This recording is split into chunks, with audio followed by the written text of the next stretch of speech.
So guys welcome back to ತನದ videos. ಇನ್ನು diet ವಿಷಯಕ್ಕೆ ಬರ್ತೀನಿ. ಹೇಗೆ ಅನಿಸು ಗೈಸ್ ಇವತ್ತಿನ ಎಪಿಸೋಡು ಕಮೆಂಟ್ ಸೆಕ್ಷನ್ ತಿಳಿಸಿ ನೋಡೋಣ. ನಿಜ ಹೇಳಬೇಕು ಅಂದರೆ ಅಪ್ಡೇಟ್ ಬಂದರೂ ಕೂಡ ಸ್ಟಿಲ್ ನಾನು ನಂಬಿರಲಿಲ್ಲ. ಯಾಕಂದರೆ ಪ್ರೋಮೋದಲ್ಲಿ ಈಗ ನಮ್ಮ ಧ್ರುವಂತವ್ರು ಏನಿದ್ರು ಅವ್ರನ್ನ ಎಲಿಮಿನೇಟ್ ಮಾಡೋ ರೀತಿ ತೋರಿಸಿರಲ್ಲ, ಅವ್ರು ಎಲಿಮಿನೇಟ್ ಆಗಿರೋ ರೀತಿ. ಸೊ ಹಾಗೆ ಎಲ್ಲೋ ಒಂದು ಕಡೆ ಇತ್ತು, ಓಕೆ ಇದೆಲ್ಲ ಫೇಕ್ ಅಪ್ಡೇಟ್ಗಳು ಇರ್ಬೋದು, ವೆಯ್ಟ್ ಮಾಡೋಣ ಅಂದ್ಬಿಟ್ಟು. ಸೊ ಆ ಕ್ಯೂರಿಯಾಸಿಟಿ ಜಾಸ್ತಿ ಬಿಲ್ಡ್ ಆಗಿತ್ತು ಅಂತ ಹೇಳ್ಬೋದು. ಕೊನೆವರೆಗೂ ನೋಡ್ತಾ ಇದ್ದೆ. ಬಟ್ ಯಾವಾಗ ಇವರು ನಮ್ಮ ಸೂರಜ್ ಅವರು ಎಲಿಮಿನೇಟ್ ಅಂತ ಕನ್ಫರ್ಮ್ ಆಯಿತು, ಅವಾಗ ಬಂದು ಥರ ಶಾಕ್ ಆಯಿತು ಅಂತಲೇ ಹೇಳ್ಬೋದು. ಆ್ಯಂಡ್ ಎಕ್ಸ್ಪೆಕ್ಟ್ ಮಾಡಿದ್ರ ಗೈಸ್? ನಿಮ್ಮ ಪ್ರಕಾರ ಸೂರಜ್ ಅವರು ಈ ವಾರ ಹೋಗೋದಕ್ಕೆ ಡಿಸರ್ವ್ ಇದ್ರಾ ಇಲ್ವಾ ಏನು ಕತೆ ಕಮೆಂಟ್ ಸೆಕ್ಷನ್ ತಿಳಿಸಿ ನೋಡೋಣ. ಬಟ್ ಏನಪ್ಪ ಅಂದರೆ ಇವಾಗ ಸ್ವಲ್ಪ ದಿನ ಮಾತ್ರ ಇರುವಂಥದ್ದು, ಒಬ್ಬರು ಆಮೇಲೆ ಒಬ್ಬರು ಹೋಗ್ತಾ ಇರ್ತಾರೆ. ಸೊ ಹಾಗಾಗಿ ಏನು ದೊಡ್ಡ ಮಟ್ಟಿಗೆ ಮ್ಯಾಟ್ರ್ ಆಗೋದಿಲ್ಲ ಇವಾಗ ಅಂತಲೇ ಹೇಳ್ಬೋದು. ಬಟ್ ಸ್ಟಿಲ್ ನನಗೆ ಬೇಜಾರಾಗೋದೇನಪ್ಪ ಅಂದರೆ ಯಾರಾದರೂ ಹೋಗಲಿ, ಯಾವಾರು ಹೋಗಲಿ, ಆದರೆ ನನಗನ್ಸುವಂಥದ್ದು ಏನಪ್ಪ ಅಂದರೆ ಫ್ಯಾಮಿಲಿಗಳ ಜೊತೆ, ಅಂದರೆ ಬಿಗ್ ಬಾಸ್ ಮನೆ ಸ್ಪರ್ಧಿಗಳ ಜೊತೆ ತುಂಬ ಚೆನ್ನಾಗಿ ಮಾತಾಡಿಕೊಂಡು ಒಂದು ಗುಡ್ ಬೈ ಹೇಳಿ ಹೋಗುವಂಥದ್ದು ಇದೆಯಲ್ಲ, ಅದು ತುಂಬ ಇಷ್ಟ ಆಗುತ್ತೆ ನನಗೆ. ಬಟ್ ಅದೆಲ್ಲ ಆಗಲಿಲ್ಲ. ಆ್ಯಂಡ್ ತುಂಬ ಒಳ್ಳೆ ಬಾಂಡಿಂಗ್ನ ಇಟ್ಕೊಂಡಿದ್ರು ಸೂರಜ್ ಅವರು ತುಂಬ ಜನ ಜೊತೆ. ಸೊ ಹಿಂಗಿರಬೇಕಾದ್ರೆ ಯಾರಿಗೂ ಬಾಯಿ ಹೇಳ್ದಂಗೆ ಅವ್ರು ಹೋಗ್ತಾರೆ ಅಂತ ಕೂಡ ತುಂಬ ಜನ ಅಂದ್ಕೊಂಡಿರಲ್ಲ, ಓಕೆನಾ. ಸೊ ಹಂಗೆ ಕೊಟ್ಟೋದಾಗ ತುಂಬ ಬೇಜಾರಾಗುತ್ತೆ. ಮತ್ತು ಸೂರಜ್ಗೂ ಕೂಡ ಒಂದು ಬಾಯಿ ಹೇಳಿ ಹೋಗ್ಲಿಲ್ಲ ಅನ್ನೋ ರೀತಿ ಕೂಡ ಆಗುತ್ತೆ. ಈ ರೀತಿ ಆದಾಗ ತುಂಬ ಬೇಜಾರು ಕೂಡ ಆಗುತ್ತೆ. ನನಗಂತೂ ಇವಾಗ ಇದೆಲ್ಲ ನೋಡ್ತಿರ್ಬೇಕಾದ್ರೆ ಸೀಸನ್ 10 ವಿನಯ್ ಗೌಡರ್ಗಾಯ್ತು ಗೊತ್ತಾ, ಅದೇ ಫುಲ್ ನೆನಪಾಗ್ತಾಯಿತ್ತು. ಸಿಗೋಡೋ ಶಾಕಿಂಗ್ ಆಗಿತ್ತು ಅದು ಕೂಡ. ಸೊ ಈ ರೀತಿ ನೋಡಿದಾಗ ಇದು ಕೂಡ ಅದೇ ರೀತಿ ಅನಿಸಿದ್ದು ನನಗೆ. ಬಟ್ ಏನಪ್ಪ ಅಂದರೆ ಇವಾಗ ಒಬ್ರಾಗ ಹೋಗ್ತಾ ಇರ್ತಾರೆ. ಸೊ ಏನೂ ಮಾಡೋಕ್ಕಾಗಲ್ಲ, ಇರಲಿ, ಏನೋ ಅಕ್ಸೆಪ್ಟ್ ಮಾಡಬೇಕಾಗತ್ತೆ. ಬಟ್ ಇಲ್ಲಿ ಸೂರಜ್ ಬಗ್ಗೆ ಮಾತಾಡಬೇಕು ಅಂದರೆ ನನ್ನ ಅನಿಸಿಕೆ ಏನಪ್ಪ ಅಂದರೆ ತುಂಬ ಒಳ್ಳೆಯ ವ್ಯಕ್ತಿ, ಒಳ್ಳೆ ಮನಸ್ಸಿರುವಂಥ ವ್ಯಕ್ತಿ, ಮತ್ತು ಕೊಟ್ಟಂಥ ರೆಸ್ಪಾನ್ಸಿಬಿಲಿಟಿಗಳನ್ನ ತುಂಬ ಚೆನ್ನಾಗಿ ಅಚ್ಚುಕಟ್ಟಾಗಿ ಕೆಲಸ ಮಾಡ್ತಾರೆ. ಆ್ಯಂಡ್ ಜೊತೆಗೆ ಒಂದು ಒಳ್ಳೆ ಬಾಂಡಿಂಗ್ನ ಎಲ್ಲರ ಜೊತೆ ಇಟ್ಕೊಂಡ್ರು ಅಂತಲೇ ಹೇಳ್ಬೋದು.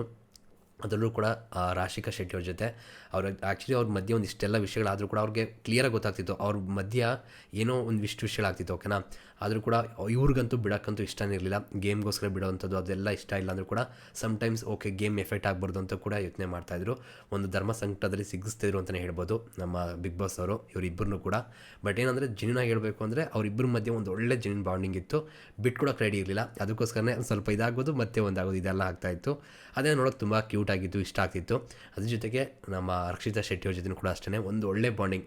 ನಾನು ಆಲ್ರೆಡಿ ತುಂಬ ಪ್ರಮೋದಲ್ಲಿ ಕೂಡ ಹೇಳಿದ್ದೆ, ಎಪಿಸೋಡ್ ಇವರು ಹೇಳಿದ್ದೀನಿ, ಇವರಿಬ್ಬರ ಕಾಂಬಿನೇಷನ್ ಸಖತ್ತಾಗಿ ವರ್ಕ್ ಆಗಿತ್ತು. ಇವತ್ತು ಕೂಡ ಡ್ಯಾನ್ಸ್ ನೀವು ನೋಡ್ಬೋದು ಎಷ್ಟು ಫನ್ ಆಗಿತ್ತು ಅಂತ. ಅವು ಒಂದು ಒಳ್ಳೆ ಬಾಂಡಿಂಗ್ ಇತ್ತು. ಆ್ಯಂಡ್ ಆ ಒಳ್ಳೆ ಬಾಂಡಿಂಗ್ ಇದ್ದದಕ್ಕೇ ಇವಾಗ ಅವರಿಬ್ಬರು ಕೂಡ ಕಣ್ಣೀರು ಹಾಕಿದ್ದು ನಾವು ನೋಡಿದ್ದೀವಿ. ತುಂಬ ಜನಕ್ಕೆ ನೋವಾಗ್ತಿದೆ. ಆ್ಯಂಡ್ ತುಂಬ ಜನ ಕೂಡ ಸರ್ಪ್ರೈಸ್ ಕೂಡ ಆಗಿರ್ಬೋದು. ಇವ್ರು ಹೋಗ್ತಾರೆ ಅಂತ ಎಷ್ಟೋ ಜನ ಅಂದ್ಕೊಂಡಿದ್ದೇನೂ ಕೂಡ ಇರ್ಬೋದು. ಬಟ್ ತುಂಬ ಜನಕ್ಕೆ ಇವ್ರು ಹೋಗ್ಬೋದು, ಅಥವಾ ಯಾರು ಬೇಕಾದ್ರೂ ಹೋಗ್ತಾ ಇರ್ತಾರೆ, ಬಿಡುಗರು ಇನ್ನೇನು ಸ್ವಲ್ಪ ಟೈಮ್ ಇದೆ ಅಂತ ಕೂಡ ಅಂದ್ಕೋಬೋದು.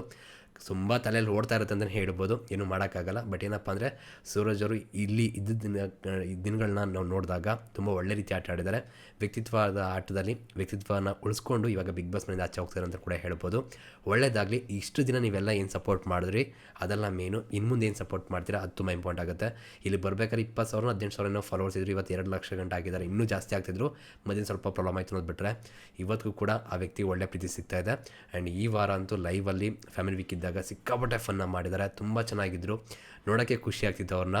ಸೊ ಆ ಲೆವೆಲ್ಗೆಲ್ಲ ಆ್ಯಕ್ಟಿವ್ ಆಗಿದ್ದರು ಅಂತಲೇ ಹೇಳ್ಬೋದು. ಬಟ್ ಬ್ಯಾಡ್ ಲಕ್ ಅಂತಲೇ ಹೇಳ್ಬೋದು. ಇವಾಗ ಬಿಗ್ ಬಾಸ್ ಮಂದಿ ಎಲಿಮಿನೇಟ್ ಆಗಿ ಹೋಗ್ತಿದ್ದಾರೆ. ಬಟ್ ನಾನು ನಿಮ್ಮನ್ನು ಕೇಳ್ಕೊಳ್ಳೋದೇನೆಂದರೆ ಹೊರಗಡೆ ಹೋಗ್ತಿದ್ದಾರಲ್ಲ, ಆದಷ್ಟು ಸಪೋರ್ಟ್ ಮಾಡಿ. ಇವಾಗ ಏನು ಪ್ರೀತಿ ತೋರಿಸಿದ್ರಿ ಅದನ್ನು ಡಬಲ್ ಮಾಡಿ. ಅವರ ಮುಂದಿನ ಪ್ರಾಜೆಕ್ಟ್ಗಳು ಏನು ಮಾಡ್ತಾರೆ ಅದಕ್ಕೆ ಸಪೋರ್ಟ್ ಮಾಡಿ, ಪ್ರೀತಿ ತೋರಿಸಿ, ಓಕೆನಾ.